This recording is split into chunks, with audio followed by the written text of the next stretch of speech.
estudado história por paixão lá quando era adolescente, e tem uma coisa que me impressiona muito, é olhar para a história de forma ampla, de forma abrangente, você olhar como a cada momento da história, ou vários momentos da história, puderam alterar o rumo dela, às vezes num dia, num instante.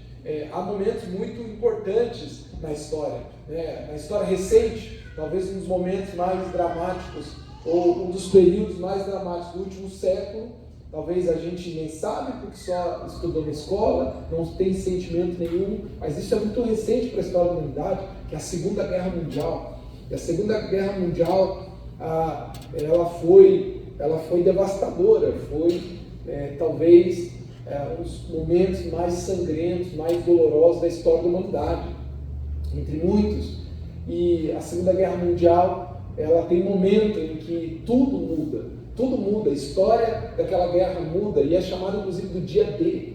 O dia D foi um dia crucial para que aquela guerra ela pudesse mudar o seu rumo, mudar o curso. Há vários momentos na história em que aquele dia, aquele momento mudou tudo. E quando você olha para a história, existem 3 dias que são os 3 dias mais importantes da história da humanidade. Os 3 dias mais importantes da história da humanidade são de sexta a domingo, do fim da vida do nosso Senhor Jesus Cristo. São 3 dias que eu sei que o nosso calendário é antes e depois do nascimento de Cristo. Eu sei que o calendário pelo qual a gente seguia tem como referência o nascimento dele. Mas eu acho interessante que Jesus nunca mandou celebrar o seu nascimento. Eu não tenho nada contra o Natal, a gente celebra o Natal, porque tudo que me dá a oportunidade de lembrar de Jesus e de falar de Jesus, a gente tem que aproveitar. Não importa se ele nasceu 25 de dezembro ou não, o que importa é que existe uma data no calendário onde a gente lembra do nascimento de Jesus, e está tudo bem, não tem problema nenhum. Mas eu fico reparando que a Bíblia, no Novo Testamento, nunca fala nada sobre lembrar-se, celebrar ou de alguma coisa, remeter à memória do nascimento de Jesus. Ela está registrada, ela está documentada e aconteceu. Mas há uma imensidão de encorajamento, apontamento, instrução e ordenança para que nós lembrássemos da sua morte e da sua ressurreição. Por que será? Porque são os 3 dias mais importantes da história da humanidade. Eles representam e falam sobre toda a nossa vida, e sobre quem nós somos, por que estamos aqui, para onde vamos. E você precisa entender que esses dias não são apenas um feriado, eles têm a ver com você que está aqui hoje. Fala assim: esses 3 dias têm a ver comigo. Vamos lá, como alguém tivesse acordado. Digamos que você tivesse acordado. Vamos lá. Esses 3 dias têm a ver comigo. Esses 3 dias têm a ver com você. Sabe? Atletas se preparam a vida inteira para instantes, para segundos. Já parou para pensar nisso? Atletas olímpicos se preparam a vida inteira para um momento. E se for, dependendo do tipo de esporte, é exatamente um momento mesmo. Por exemplo, a corrida de 100 metros rasos, normalmente ela é feita, se eu não me engano, pelos recordistas, algo em torno de 9 segundos. É isso? Alguém sabe? Acho que é em torno de 9 segundos, né? O Usain Bolt, abaixo de 9? Não, 9, acho que é 9 e pouco, alguma coisa assim. 9 segundos. Sabe quanto tempo demora para preparar um atleta capaz de correr 100 metros abaixo de 10 segundos? É uma vida dedicada, de trabalho, dedicação, academia, treino, de um monte de coisa. E aquele atleta se prepara aquele tempo todo para 9 segundos. 9 segundos. E se ele for mal, ele precisa esperar a próxima Olimpíadas para tentar. E dependendo do esporte, ele já não tem mais capacidade física de participar. Porque dependendo do esporte, 4 anos, o cara já é descartado. É ou não? Pessoal não é?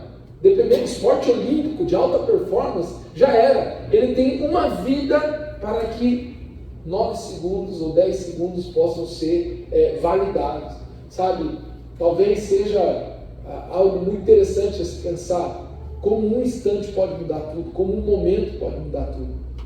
E toda a história da humanidade, ela culmina para aquela sexta-feira, para aquele sábado e para aquele domingo. Toda a história. Eu vi um historiador falar algo muito interessante que mexeu demais comigo. Por que Jesus, o Filho de Deus, o Redentor da humanidade, precisou chegar naquele momento da história? Por que não 1000 anos depois ou 1000 anos antes? Por que não? E óbvio que a Bíblia nos diz que foi na plenitude dos tempos, ou seja, é um tipo de expressão que quando estava tudo pronto, é como se Deus tivesse olhado para o mundo e falou, agora está no estado específico, na situação específica, no contexto específico, para que tudo dê certo no meu plano redentor. E esse historiador falava algo interessante, que fizeram um estudo bem minucioso em relação ao contexto geopolítico de Israel, Jerusalém e do mundo, na época em que Jesus nasceu e veio. E constatou-se que se o cristianismo tivesse chegado 50 anos antes, ele não teria alcançado o mundo como alcançou, por vários elementos, mas um deles, muito interessante, é a situação em que o Império Romano tinha deixado o mundo mais acessível através das estradas, da infraestrutura. Ou seja, é como se ele estivesse dizendo, se fosse num período um pouquinho diferente, o cristianismo não conseguiria alcançar o mundo como alcançou. Talvez não conseguiria ter se propagado como se propagou. E ele estava analisando apenas um aspecto, que era o aspecto das estradas, né, do Império Romano e como eles tinham pavimentado o mundo e tornado de alguma forma naquela época ele mais próximo. Sabe, eu não sei quais são os motivos todos, as variáveis possíveis, por mais que todo mundo conjecture e possa ter estudos, mas há uma coisa, aqueles 3 dias mudaram a história da humanidade, mas não só isso. Eles podem, mesmo que aconteceram há 2000 anos atrás, mudar a tua história hoje. E eles têm a ver com você e comigo hoje. Por que esses 3 dias importam? Em primeiro lugar, a sexta-feira. A sexta-feira é o dia do sacrifício. Na sexta-feira, chamada Sexta da Paixão, acontece algo que você precisa entender. Sabe, a mensagem do Evangelho é exatamente sobre o que aconteceu nesses dias, especialmente na sexta-feira. Eu não sei qual é a tua história religiosa. Eu não sei qual é a tua caminhada total de compreensão do que é o Evangelho. Mas eu preciso te contar uma notícia. E se você não entendia completamente dessa forma, você precisa entender. O homem foi criado em plenitude para viver relacionamento perfeito com Deus. Quando nós olhamos para Gênesis, capítulo 1, capítulo 2, nós vemos uma realidade de um homem pleno, de um homem perfeito, vivendo a plenitude de uma relação com Deus. Deus criou o homem para um relacionamento pessoal, de abundância, de plenitude, de falta de nada. O estado em que o homem foi criado e onde ele foi colocado e a relação que ele tinha com Deus era de perfeição. E era isso que Deus queria ter com o homem. Mas o perfeito amor deu ao homem algo que é o que permitia a plenitude realmente ser plena, que é a liberdade. O homem foi criado com uma diferença entre todos os seres criados. Só o homem tinha liberdade de consciência, de pensar, de entender, de criticar. Há algo que nos distancia e nos diferencia de todo ser criado, que é essa consciência e essa capacidade de criticar, de decidir, de entender o que está vivendo. Sabe, algo muito interessante. Por mais inteligente que um animal possa ser, eu sei que tem uns macaquinhos que você fala, não, isso aqui não é possível, isso aqui é quase um ser humano. Queridos, por mais inteligente que um animal possa ser, né? Falam que os golfinhos têm uma capacidade de inteligência, os macacos e outros animais, mas por mais inteligente que um ser criado possa ser, ele não tem algo que só nós temos, que a Bíblia chama de imagem e semelhança de Deus. Isso é em vários aspectos, mas entre um deles é essa liberdade de consciência. Sabe, você nunca vai encontrar um bicho preocupado com amanhã. O que nós vamos comer semana que vem? Sabe por que você se preocupa? Exatamente porque você tem consciência, porque você tem raciocínio a esse ponto, de imaginar futuro, de conceber consciência, de se enxergar e falar, onde que eu estou? Quem eu sou? Só o ser humano tem crise existencial. Você nunca vai ver o cachorro. Eu sei que tem cachorro que você olha para ele e está em crise, né? Mas ele não tem crise existencial. Né? Cachorro não tem crise de propósito. Ah, meu Deus, será que era para essa casa que eu deveria ter vindo? Né? Poxa, essa família me adotou, será que era essa mesma que Deus preparou para mim? O cachorro não pensa sobre isso. Porque por mais inteligente, amigo, carinhoso que um bicho possa ser, ele é bicho. Há algo que nos diferencia de tudo. Nós somos criados em imagem e semelhança de Deus, criados em plenitude para viver um relacionamento pleno com Deus, mas algo aconteceu. Foi exatamente essa liberdade que Deus nos deu de pensar, de entender, de discernir, que Ele colocou uma árvore no meio daquele jardim, revelando o amor. O nome daquilo é amor. Aquela árvore no meio do jardim era expressão de amor. Ah, pastor, não estou entendendo nada. É amor. Porque você não ama aquilo que você limita. A expressão máxima de amor se dá na capacidade do outro poder rejeitar-te. Esse é o maior ato de amor. Por isso que, se abre parênteses aqui, encontro de casais agora. Se você tem problema de ciúme, você precisa revisar o teu amor. E se você é alguém que quer limitar e controlar o outro para que ele te ame, o nome disso não é amor. O nome disso é manipulação, controle, é qualquer outra coisa. O amor, o ápice do amor é a capacidade de liberar o outro para que ele possa corresponder a esse amor. A capacidade máxima do amor é dizer, olha, eu te amo tanto, eu faria tudo por você, mas eu te amo a tal ponto de você poder retribuir isso ou não. Eu te amo a tal ponto de você ser livre para fazer essa escolha. E o homem, você conhece a história, foi tentado.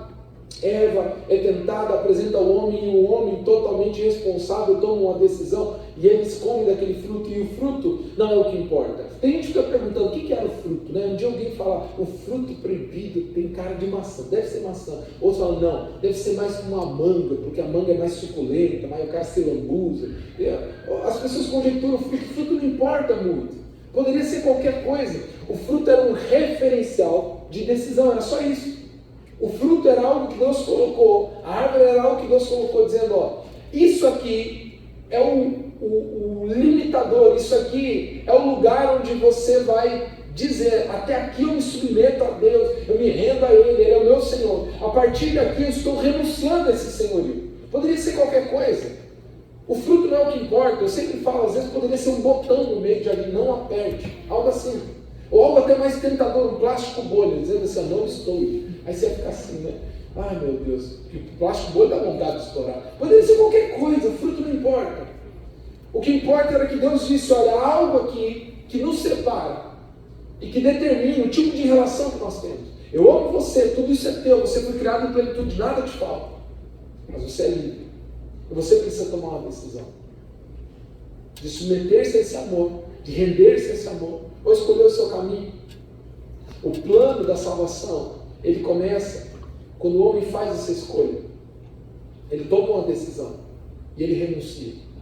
Ele renuncia em querer viver por autonomia, por conta própria, pensando na sua própria cabeça, discernindo o seu próprio coração e tentando escolher o seu próprio caminho, embora errado. Você conhece a história? Gênesis capítulo 3 é a queda. E o homem cai. E cair significa ser separado dessa relação com Deus. Cair significa romper com essa relação espiritual com Deus. Cair significa assumir a autonomia espiritual. Mas o que o homem não sabia, que na verdade aquilo era morte espiritual. É morte espiritual. A queda foi a morte espiritual do ser humano. Mas a Bíblia diz em Gênesis 3 que Deus já naquele momento estabelece um plano. Fala assim comigo, Deus sempre tem um plano. Deus sempre tem um plano. Naquele momento, Deus já estabelece um plano. Quando Ele olha para a serpente, quando Ele olha para o Adão caído, quando Ele olha para a Eva caída, Deus já estabelece um plano. E diz para a serpente, naquela maldição, naquelas palavras que colocam a serpente no seu devido lugar. Ele diz, olha, você, do fruto dessa mulher aqui, sairá alguém. E você vai lhe ferir o calcanhar, mas ele pisará na sua cabeça. Sabe, Deus já estava apontando para o plano redentor de Jesus. Deus já estava apontando para a solução. A Bíblia diz de que antes da fundação do mundo já havia um cordeiro preparado. Já havia um cordeiro preparado. Sexta-feira fala sobre isso. Sabe, na hora em que a queda acontece, E Deus, de alguma forma, olha para aquela situação, além daquela maldição para a serpente, além de declarar algumas coisas para o homem e para a mulher, o ato mais poderoso, simbólico e tipológico, a Bíblia vai mostrar, que Deus faz, é matar um cordeiro, porque ele pega a pele de um cordeiro e cobre a nudez do homem. E naquele ato, algo já estava sendo profetizado, algo já estava sendo apontado. Um dia, um cordeiro sem culpa pagará o preço de um ser humano culpado. Um dia, um cordeiro sem culpa pagará o preço de um ser humano culpado. Um dia, alguém que não merecia morrer, morrerá. Olha para isso. Na cruz, Deus tratou seu filho como pecador, para que nós, pecadores, pudéssemos ser tratados como filhos. A mensagem do Evangelho é exatamente revelada no que a gente chama de graça. E por que eu te trouxe para essa sexta-feira? Porque você conhece a história bíblica, você já assistiu o filme de Paixão de Cristo, você já viu tudo, talvez você cresceu num país cristão, todo mundo aqui conhece a cruz, o Getsemane, Jesus. A pergunta é, será que eu entendo a mensagem plena do Evangelho? Porque a mensagem do Evangelho é um caminho de graça, onde eu e você não conseguimos nos redimir, eu e você nós não conseguimos nos justificar.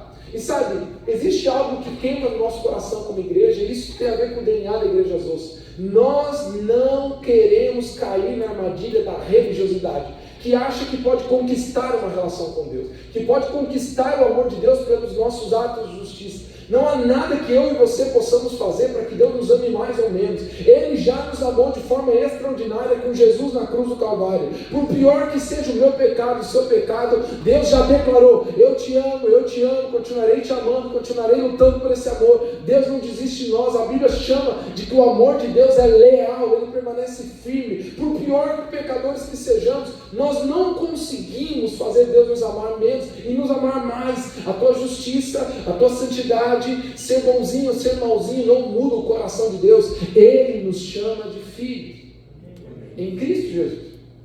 Por isso que eu quero que você entenda, isso não é pequeno o que eu estou dizendo aqui. Talvez muitos cresceram numa fé cristã, ou talvez numa fé cristã evangélica, onde sempre foi Jesus mais alguma coisa.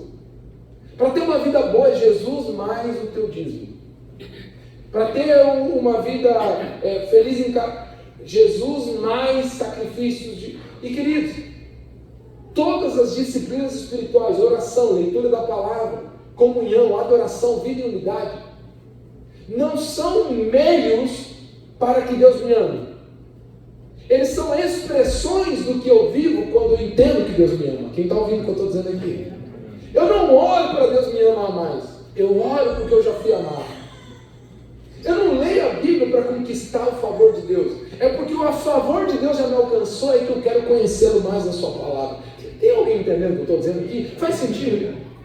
E a gente não percebe que a religiosidade entra em nossos cultos, em nossas comunidades, e de repente a gente começa a viver uma vida cristã em ter que conquistar algo com Deus.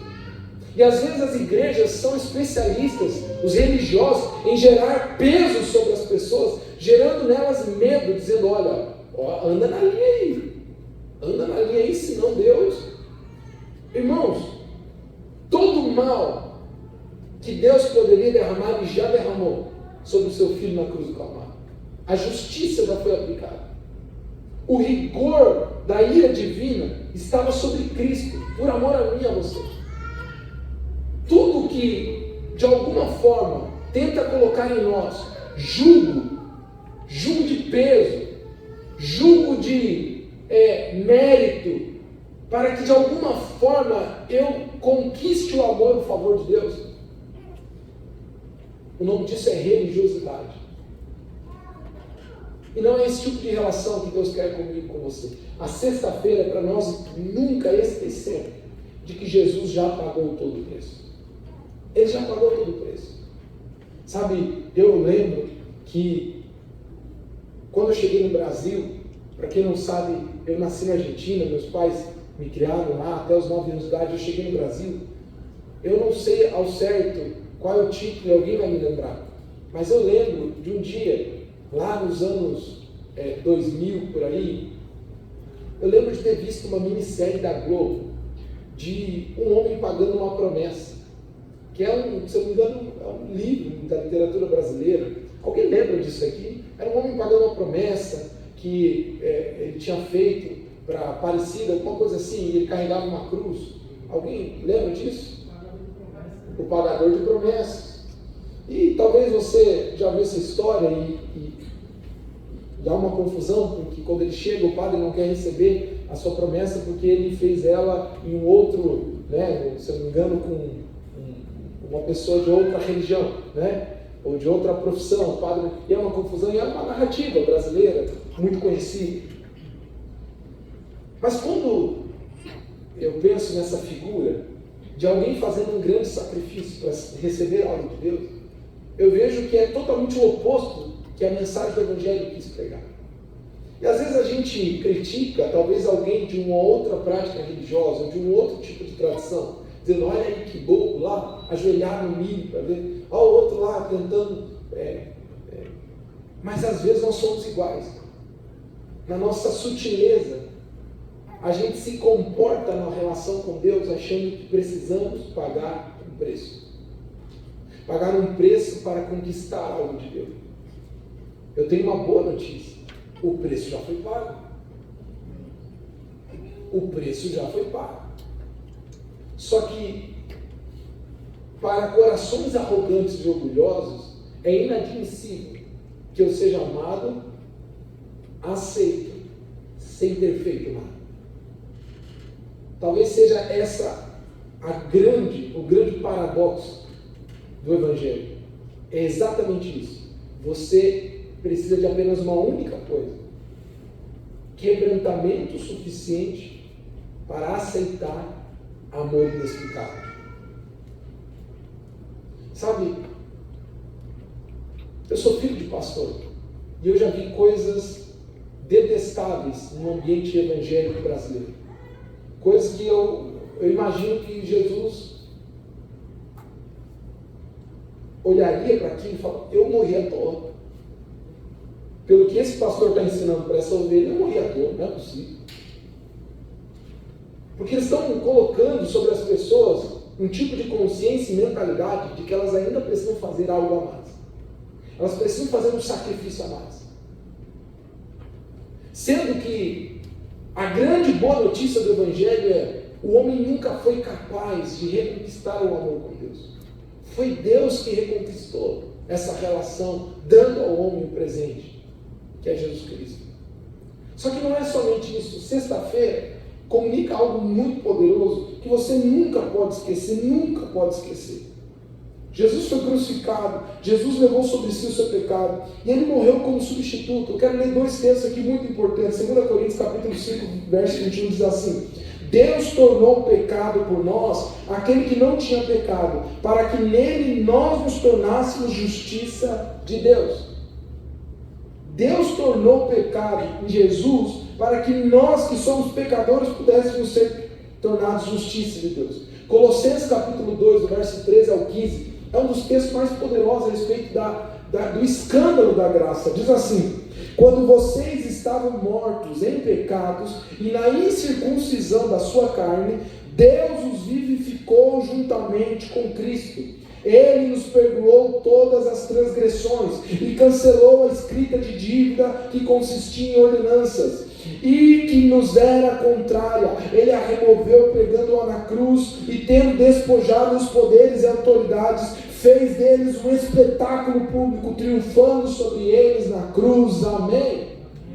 Sabe, eu era adolescente, eu cresci nesse ambiente de religiosidade, eu ficava com peso de culpa o tempo todo.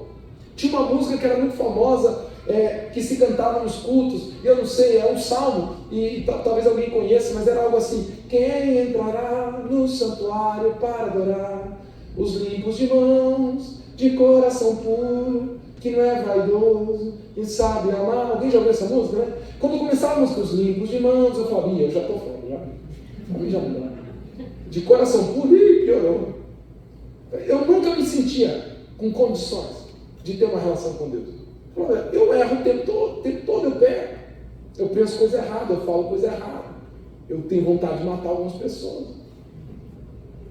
impossível. E eu sempre cresci com esse jugo, esse peso de culpa. E a religião fez isso conosco. A religião fez você acreditar que você precisa merecer. Fala assim, aceita. Você não merece. Não merece. É isso mesmo. Eu não mereço. Você não merece. Ninguém de nós merece. É indigno o que recebemos. É injusto. É injusto aos olhos humanos ter recebido tamanha graça. Eu te apresento o amor. Esse é o tamanho do amor de Deus. Ter olhado para pessoas indignas, incapazes, ainda antes pecadores, como diz em Romanos capítulo 5, em que Deus demonstra o seu amor oferecendo Jesus enquanto nós ainda éramos pecadores. Deus apostou em você, irmão, para Quebec. Deus apostou. Ele olhou, vai Renan, eu vou apostar antes. Eu vou matar Jesus antes mesmo de saber o que nós iríamos corresponder ou não. O nome disso é amor. E a sexta-feira ela é tão importante, e hoje em dia ela é tão importante ser explicada, para que nós nunca esqueçamos e nunca aceitemos jugo de religião nenhuma. Não é sobre evangélico, católico, budista, muçulmano. Nada pode nos separar do amor de Deus que está em Cristo Jesus, nosso Senhor. Nenhum pensamento transvestido de cristianismo pode ser permitido que entre em nossos corações, colocando sobre nós um jugo que Deus já tirou. Você não precisa fazer mais nada, Ele já fez tudo. Você diz, pronto, vai pregar essa mensagem, agora vai virar uma festa, por isso que essa igreja é uma bagunça.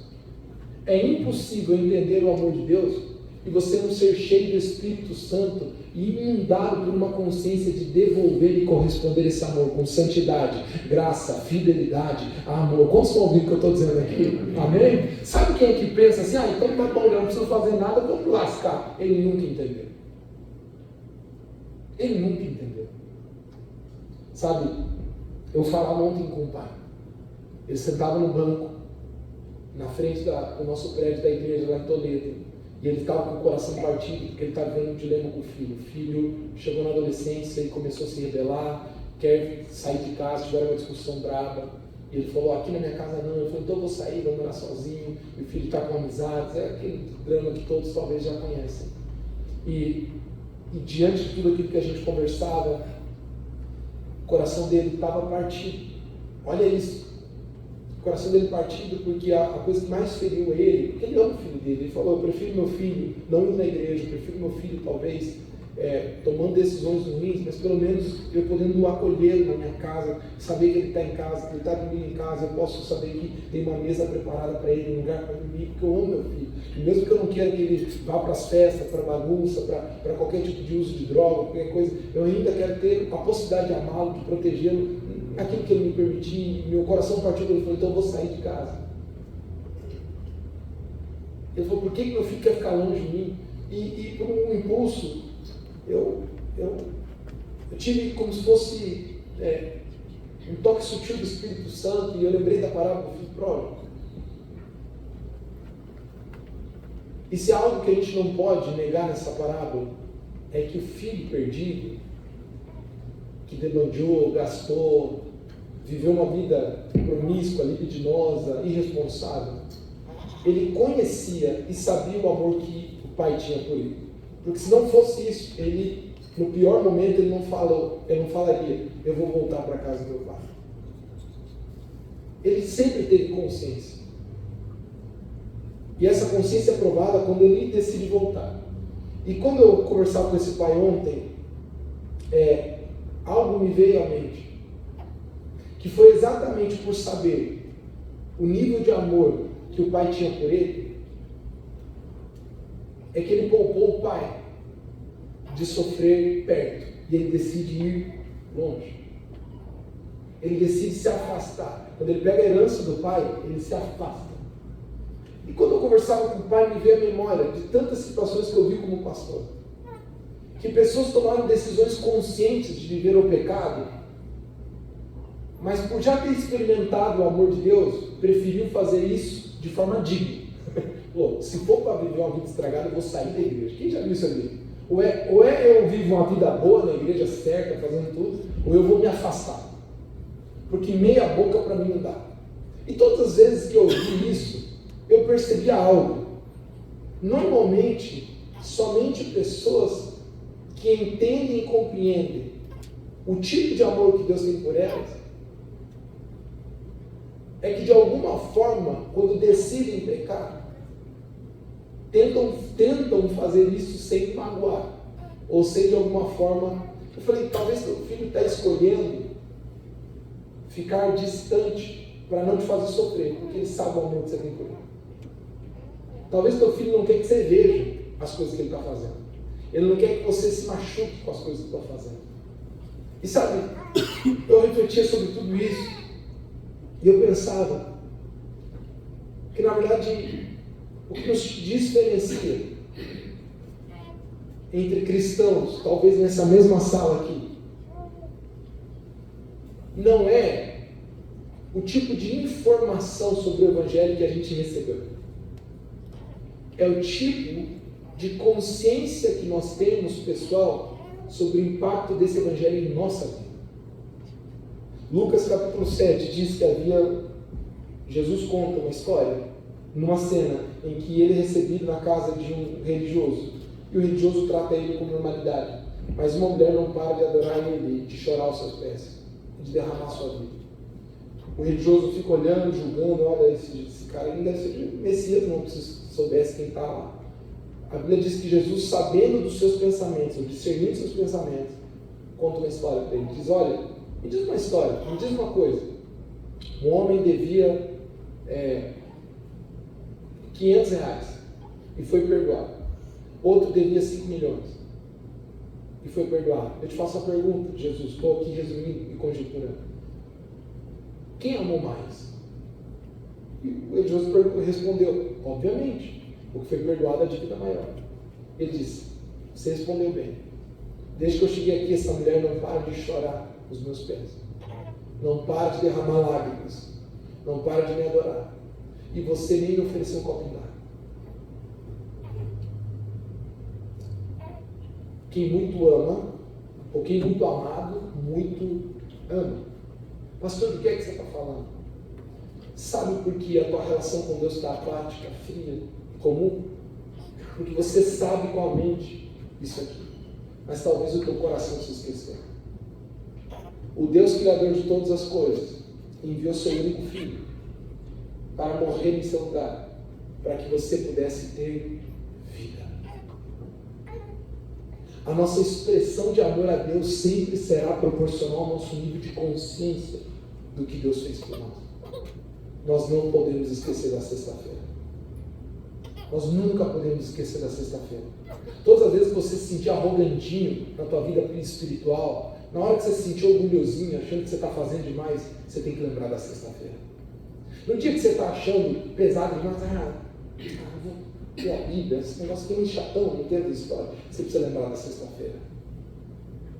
No dia que você achar que Deus te deve algo, de que você está se sentindo injustiçado, falando, não é possível, cara, eu estou orando, Deus não abre aquela porta de emprego. Na hora que você achar que você está se sentindo injustiçado, que Deus está te devendo, você precisa lembrar da sexta-feira. No dia que você achar que é demais o peso de um filho revoltado, de uma criança que não obedece, no dia que você achar demais aquela sogra te incomodando, falando, isso aqui só pode ser do diabo e tal. Irmão, você não imagina. Você precisa lembrar da sexta-feira.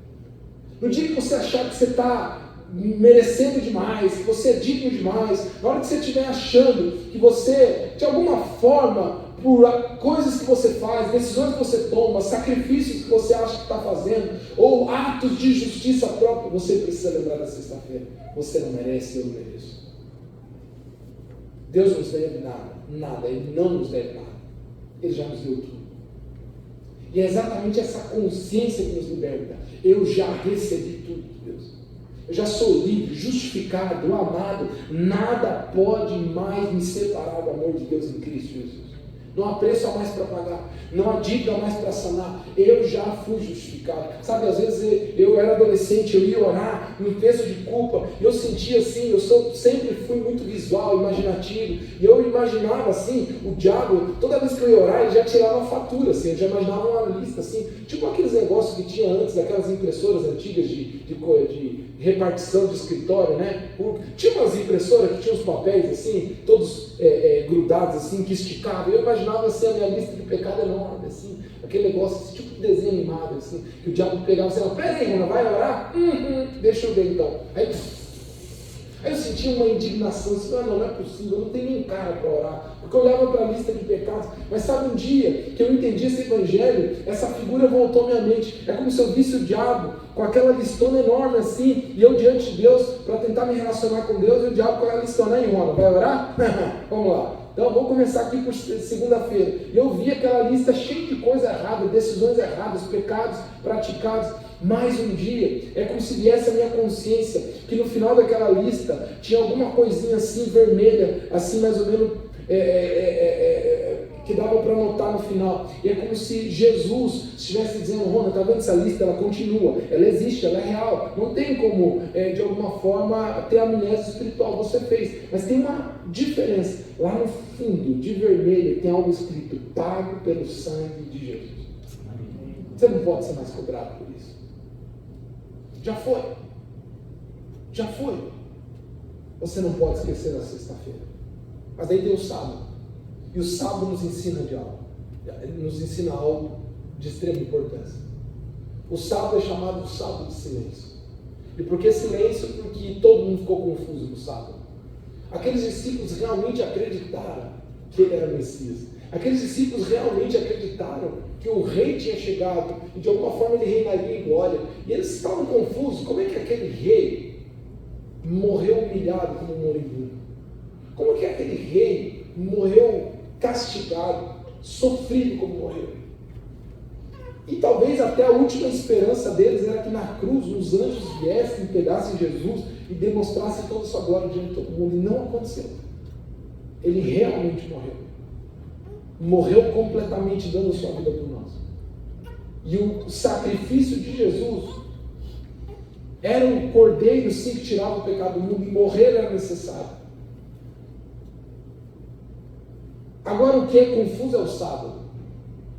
E o sábado é um período que precisa nos lembrar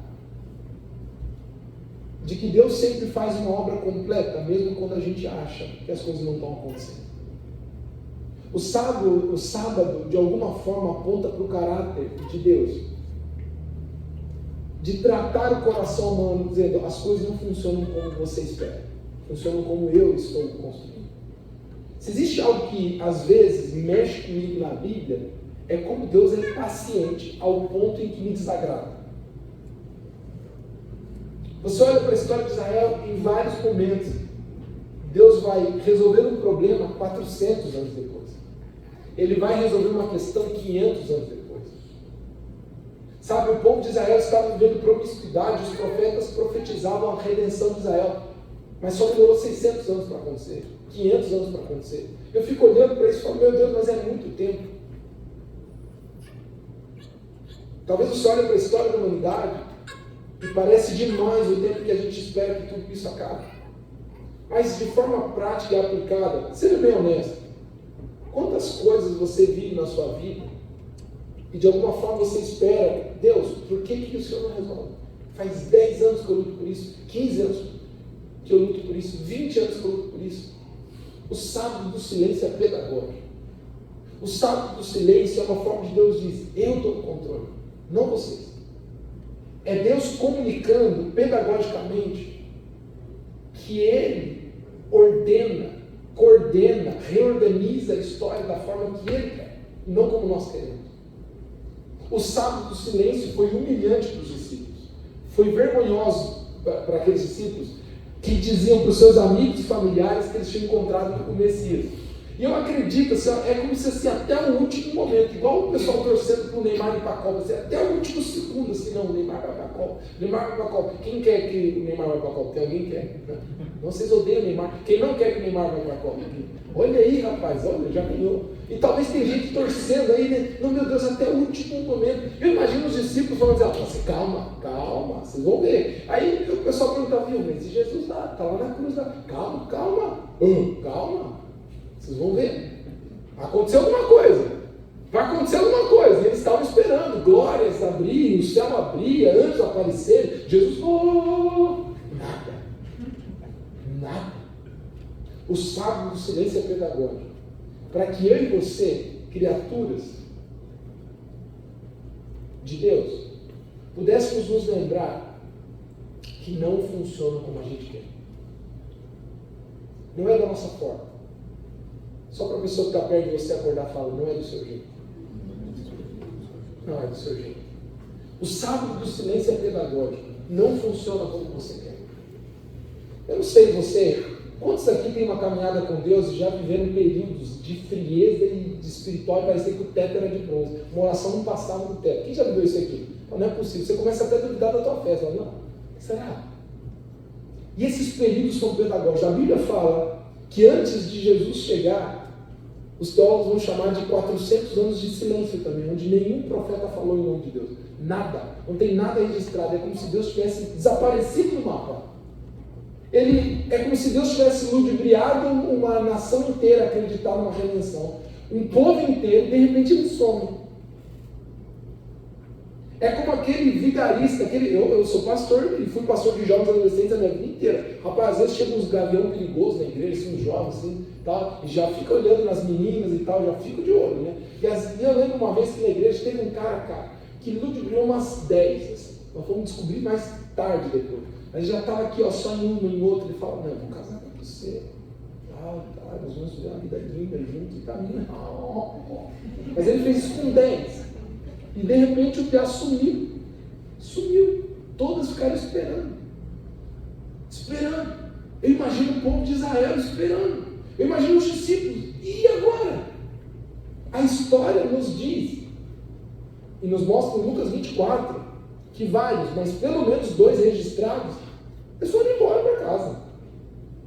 Os discípulos no caminho de Emaús foram embora. Falaram, aí, ó. Não entenderam nada. Eles estavam discutindo entre eles. Cara, como é que pode? Não era tudo certinho? Não estava batendo tudo? Estava tudo batendo. Era para ser o Messias.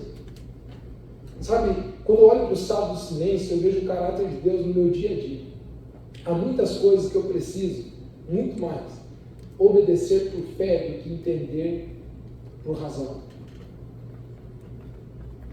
Há muitas coisas na minha relação com Deus que eu vou ter que abraçar e estar disposto a obedecer por fé, a seguir por fé.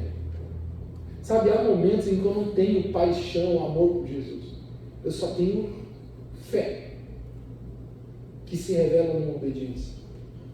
Há momentos em que nada me comunica de que o que eu estou vivendo com Deus funciona, apesar de eu crer nisso.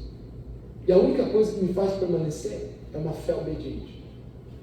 Quando o sábado do silêncio chega na sua vida, e meu desejo, e Igrejas Ossas que está nascendo aqui, abracem o sábado do silêncio. Não seja uma igreja emotiva, achando que Deus só funciona quando você está sentindo.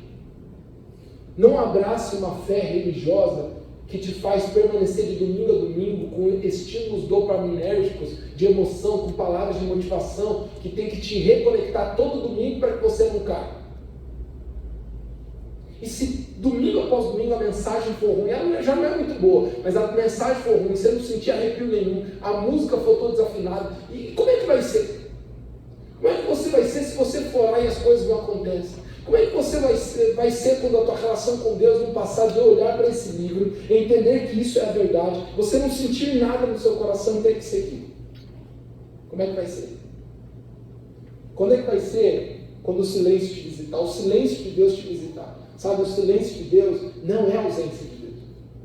Silêncio de Deus nunca foi ausência de Deus. Há um momento pedagógico em que nós precisamos aprender a nos relacionar a Deus não pela emoção, mas pela fé. E a fé, muitas vezes, vai nos colocar em circunstâncias onde nós não vemos motivo para permanecer fiéis, para seguir caminhando, crendo. Sabe, eu não sei você, mas eu tive muitos momentos em que emocionalmente eu não queria Deus. E a única coisa que me sustentou foi uma convicção de fé. Ele é o Filho de Deus. Ele merece a minha honra, a minha glória. Eu sou amado por Ele. E eu vou permanecer fiel a esse caminho. Quantos querem permanecer fiéis no dia do silêncio? Tem alguém aqui? Amém? Mas graças a Deus não termina no sábado. Chegou o domingo. E hoje é domingo. André, vem aqui para a gente já orar e finalizar. O domingo chegou. O domingo chegou. E o domingo é a grande notícia. Porque se a sexta é de sacrifício e o sábado é de silêncio, o domingo é de ressurreição. O domingo, ele é um comunicado gritante de Deus. Eu faço obras completas. Eu termino o que começo. O domingo é a grande mensagem de Deus, de que por mais que o pecado levou Jesus para a cruz, Jesus vence o pecado ressuscitando ao terceiro dia, dizendo: eu sou maior do que a morte, eu sou maior do que todas as coisas.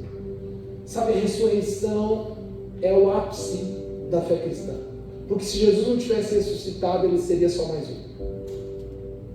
Sabe o que é interessante? Maomé tem um túmulo, Buda tem um túmulo, todas as figuras religiosas têm um túmulo. Jesus tem um túmulo vazio.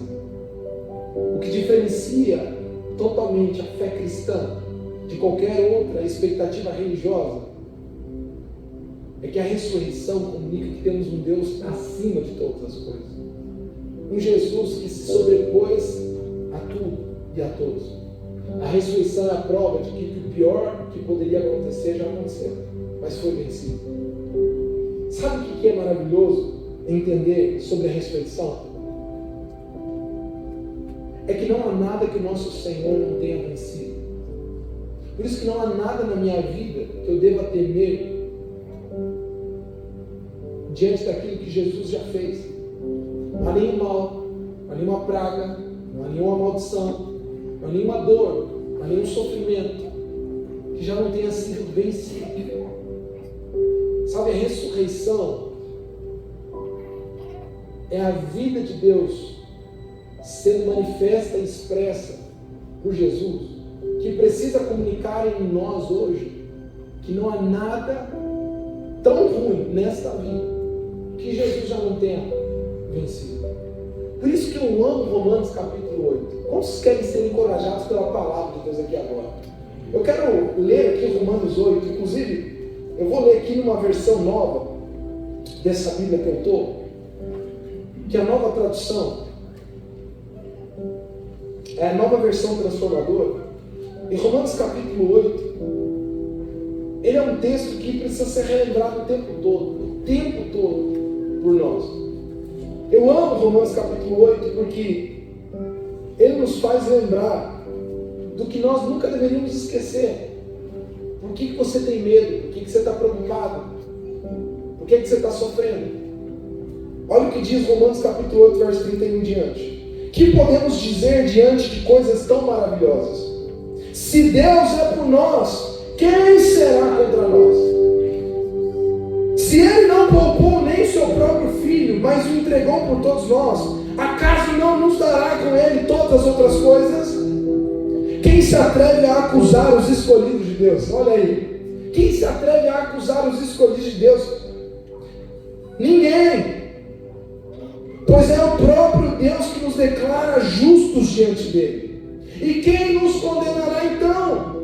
Ninguém, pois Cristo Jesus morreu e ressuscitou, e está sentado no lugar de honra à direita de Deus, intercedendo por nós. O que nos separará do amor de Cristo? Serão as aflições, as calamidades, as perseguições, a fome, a miséria, o perigo, as ameaças de morte? Como dizem as Escrituras, por causa de ti enfrentamos a morte todos os dias. Somos como ovelhas levados para o matadouro. Mas apesar de tudo isso, somos mais do que vencedores por meio daquele que nos amou. E eu estou convencido de que nem a morte, nem a vida, nem anjos, nem demônios, nem o que existe hoje, nem o que virá no futuro, nem poderes, nem altura, nem profundidade, nada em toda a criação jamais poderá nos separar do amor de Deus, revelado em Cristo Jesus nosso Senhor. Aleluia! A ressurreição é o grito de vitória, de que não há nada neste mundo que já não tenha sido vencido. Já foi vencido. Sabe, eu não estou te dando aqui uma palavra motivacional. Isso não é motivação, irmão. Motivação fica na ralé. Isso aqui é convicção e fé numa verdadeira esperança. Não é encorajamento positivo para você sair felizinho nesse domingo. É a palavra de Deus. Jesus já venceu tudo. Jesus já venceu tudo. A Páscoa é a grande declaração de Deus de que já está tudo resolvido e preparado. Só temos uma escolha a fazer: desfrutar daquilo que Ele já providenciou. O cordeiro já está pronto, já foi imolado, já foi sacrificado, a redenção já foi conquistada, a justificação já nos foi presenteada, a vitória já foi celebrada. Irmãos, você precisa tomar uma decisão. Quem Jesus é para você? Se a Páscoa vai continuar sendo um feriado, ou as verdades reveladas nesses 3 dias serão o motivo da sua verdadeira vida. Sabe, queridos, parece que isso é apenas uma história distante, ou uma fábula, ou uma coisa mitológica. Queridos, isso é a razão da nossa esperança. Sabe por que você pode continuar lutando pelo seu casamento? Porque Jesus já venceu tudo. Sabe por que você pode acreditar no seu filho? E você diz: não sei onde meu filho vai dar, isso aqui não tem jeito. É porque Jesus já venceu tudo. Essa convicção afeta a tua capacidade de continuar lutando pela sua família. Essa convicção te afeta no dia mau em que os clientes vão indo embora, as vendas caem. Você diz: não é possível, eu vou passar fome. Você lembra de que Jesus já venceu tudo. Isso não é motivação barata, é convicção de fé. Queridos, nós já vivemos a herança preciosa de Deus em Cristo Jesus, ela é nossa. É óbvio que em certa parte nós ainda estamos neste mundo, mas a vitória já foi conquistada. Eu te faço uma pergunta de todo o coração. Digamos que você tem problemas financeiros e você tem vivido preocupado, ansioso, pensando em todo tipo de solução. Eu te faço uma pergunta: como você ficaria emocionalmente se você soubesse que daqui a 1 mês seria liberado 10 milhões na sua conta financeira? Que já está lá depositado, só está bloqueado por uma burocracia do banco. Eu te pergunto: você se preocuparia com dinheiro? Você se preocuparia com finanças? Fala sério. Alguns têm que segurar, porque ia fazer mais dívida ainda. Eu sei que em alguns aspectos nós vivemos um ainda não de Deus. Porque a Bíblia diz que estamos numa natureza corrompida, num corpo caído. Mas chegará o dia em que não haverá choro, nem dor, nem lamento, porque Ele já conquistou todas as coisas. Um dia Jesus reinará sobre todos e sobre tudo. Não haverá morte, não haverá sofrimento, não haverá dor, não haverá lamento. Queridos, você já pode levantar sua cabeça, você já pode estufar o seu peitinho e dizer: Jesus já venceu tudo. O Apocalipse não foi deixado para nos lembrar e não nos esquecermos de que o final da história já foi contado. O final da história já está traçado. Eu sei que por um tempo o mal tem vencido, o pecado tem vencido, por algum tempo você tem sofrido a injustiça, por algum tempo você tem sentido e sofrido a escassez financeira, por algum tempo você tem sofrido males de todos os tipos, palmeirenses perto de você, sólidas invadindo a sua casa, todo tipo de demônio vindo ao seu... Mas, querido, você precisa lembrar, já foi vencido. Nós precisamos lembrar: o que parecia ser fim era apenas o recomeço da verdadeira vida. Tudo já foi conquistado na cruz do Calvário. Eu e você podemos viver em vitória. A verdadeira vitória. Não é uma vitória motivacional. Não é uma vitória: olha, sabor de mel, quem te viu passar na prova não te ajudou, vai se arrepender. Não é isso não. É uma vitória rendida aos pés, prostrado, humilde, aos pés de quem já venceu tudo. A nossa vitória não é ter mais dinheiro nesse mundo. A nossa vitória não é passar por dores neste mundo. A nossa vitória não é ser poupado de lástimas que nós vamos enfrentar e angústias que vamos ter que ver. A nossa vitória é um Jesus morto, mas que ressuscitou o 3º dia e reinará para todo sempre. Essa é a nossa vitória. Você pode ficar em pé por isso? Você está feliz pela palavra de Deus? Essa é a verdade de Deus sobre a sua vida. Feche seus olhos onde você está. Eu quero te convidar a celebrar essa Páscoa. Celebrar a Páscoa é celebrar a memória exatamente dessa mensagem. Talvez alguém tenha sentido o peso da religião. Você tem frequentado ou talvez vivido um ambiente religioso, opressor, em que você tem que estar cuidando o tempo todo para não errar, não falhar, porque senão Deus te rejeita. Irmãos, Deus já te amou de forma extraordinária. Talvez tenha alguém aqui vivendo o sábado do silêncio. Falou, meu Deus, não é possível. Tudo foi embora. Eu não vejo resposta nenhuma. A porta nenhuma se abre. Deus não fala comigo. Eu estou angustiado, não sei que decisão tomar. E às vezes esse silêncio é pedagógico, é para você ter coragem de permanecer mesmo sem entender. É para você ter a decisão de seguir andando mesmo quando não faz sentido. Mas você não pode esquecer de que o domingo chega. O domingo chega. O domingo chegou não somente agora, literal, no nosso calendário hoje, né? Mas o domingo chega na sua vida. O domingo de ressurreição chega para cada um de nós. O domingo vai chegar. O domingo vai chegar. Feche seus olhos onde você está. Pai, em nome de Jesus. Eu oro agora por cada um dos meus irmãos aqui. Eu não sei exatamente o momento que cada um está vivendo. Eu não sei exatamente de qual forma foi a compreensão deles até hoje da mensagem do Evangelho. Mas nós queremos lembrar do Evangelho puro e simples, Senhor. Não somos merecedores, não somos dignos. O Senhor nos deu tudo. O Senhor nos deu tudo em Cristo Jesus. Na vitória da morte de Jesus, com os braços abertos naquela cruz, Senhor. Mas maior ainda, ao terceiro dia, Ele ressuscitando. Não nos deixe esquecer dessa mensagem, Senhor. Não nos deixe esquecer dessa mensagem. Não nos deixe distrair com os afazeres do dia a dia, com os problemas financeiros, com os desânimos emocionais, com as brigas conjugais, com a família tendo problemas, com os filhos rebeldes, com os parentes tendo problemas e questões. Pai, não nos deixe distrair, que nós possamos lembrar que o Senhor já venceu todas as coisas, e sobre essa fé nós possamos ter vigor, alegria, esperança de renovar o nosso caminhar contigo. Pai, amanhã é segunda-feira, que nós possamos sair caminhando, Senhor, de cabeça erguida, lembrando que por pior que sejam as circunstâncias, nós já temos uma vitória garantida na cruz do Calvário. Pai, nós já temos um vencedor, e és tu, Jesus. Pai, em nome de Jesus, eu te peço por cada coração aqui hoje. Eu oro pelas famílias, pelos casamentos, pelos trabalhos, pelas carreiras, pelas profissões, pelas decisões profissionais. Pai, eu oro pela provisão financeira, eu oro por cada coração, mas acima de tudo, eu oro para que cada pessoa aqui tenha o senhorio de Cristo em suas vidas. Que Jesus possa reinar em seus corações. Que se alguém estava afastado espiritualmente, possa se reconectar contigo. Se alguém tinha deixado de caminhar contigo, possa voltar, Senhor, a ter esperança. Possa ser cheio desse amor, cheio, Pai, dessa esperança. Eu te peço em nome de Jesus. Amém e amém. Amém. Você pode aplaudir a palavra de Deus aí? Amém.